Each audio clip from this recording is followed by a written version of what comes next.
6 years of this voice in your head is very hard to get out of your system. Enda was kind of fun, but we had our fun with him. We got 6 good years out of him. So then Leo comes in, and Leo has this kind of doctory way where everything has to be explained as though you're a stupid patient, and also the same tone is adopted for everything. He also has a slight break in his voice, which is part of his attempt to be innocent and calm and personable.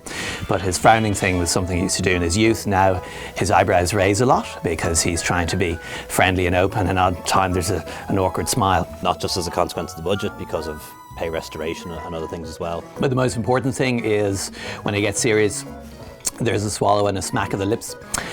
We have a very bad history in our health service in Ireland and I think it's very important that we do things like that and make sure that we antagonise Sinn Féin as much as we possibly can. But the main quality to his voice is certainly that he's just like a kind of a didgeridoo that just seems to go along a certain plateau and never change. That's just Leo, just seems the same way all the time. And whether he's joking about Love Actually or there's something very serious about homelessness, but it was like that when I got here. It's all the same town. Enda Kenny had a much greater range because he could be friendly and jocular. In College Green, he got really crazy and went, "Come on, everybody! Come on, Ireland!"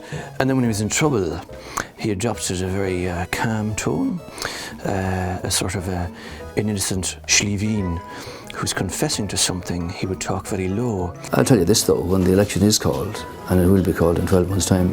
And he might even get emotional sometimes as well. So he just had a greater range, you know? Whereas Leo is just completely flat plateau.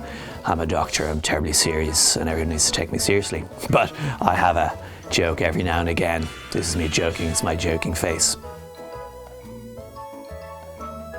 Some of the kind of ones you think are obvious, like Ryan Tubridy was always hard to crack because he always kind of posh man who talks really quickly, but the secret to it actually is he kind of sounds like he's got a cold half the time. So you got to sound like you're really happy, but other times he tries to get serious and we're talking about those dreadful things. But anyway, Stranger Things, Netflix. Yeah, I watch a lot of Netflix and books. Wow, I love books. Chim chimney, chim chimney, chim chim chiroo. Ha ha! And of course, Dave Fanning, who fills in for Ryan Tubridy, is quite a difficult one because he talks so fast. You'd run out of things to say because you'd think of all the things Dave Fanning would say, like David Bowie, the exits are here, here, and here, here we talk about, yeah, yeah, go on.